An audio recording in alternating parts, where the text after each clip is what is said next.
কালকে জন্মাষ্টমী গেছে, আর কালকে আমি জন্মাষ্টমীর ব্রত করেছিলাম, তাই শরীরটা আজকে খুব একটা ভালো নেই। তারপর ভাবলাম যে গঙ্গা স্নান করে আসি, তাই দেখো আমি সকালবেলা বাসে করে চলে আসছি দক্ষিণেশ্বরে। তো আমার সঙ্গে আমার বন্ধুও থাকবে, ও আসবে সোনারপুর থেকে। তারপর দেখো আমি চলে এসেছি দক্ষিণেশ্বরের স্কাই ওয়াকের নিচে, অনেকক্ষণ ধরে বসে আছি, ওর জন্য ওয়েট করছি। ও আসতে প্রচুর লেট করছে, কারণ ওর ট্রেনটা প্রচণ্ড লেট ছিল, সেই জন্য আমিও দাঁড়িয়েছিলাম।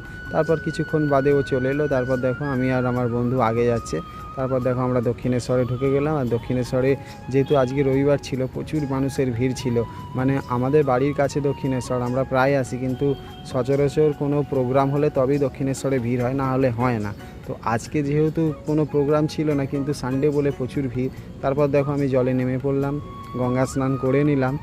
আর আমি অনেক রিস্ক নিয়ে মোবাইলটা নিচে নামিয়েছিলাম, ভয় লাগছিল যদি মোবাইলটা পড়ে যায়। তারপর দেখো স্নান টান করে নিয়েছি। তারপর আমার বন্ধু দেখো আমার জন্য কি কি নিয়ে এসেছে, আম, আপেল, কলা, বাতাসা, কত কি ফল নিয়ে এসেছে। কারণ হচ্ছে মঙ্গলবার একাদশী, তাই আমি একাদশী পালন করব। তোমরা কে কে একাদশী করো অবশ্যই কমেন্ট করে জানাবে। আর যদি ভিডিওটা ভালো লেগে থাকে অবশ্যই লাইক কমেন্ট করো, আর সাবস্ক্রাইব করে দিও। আর হরে কৃষ্ণ বলতে ভুলো না।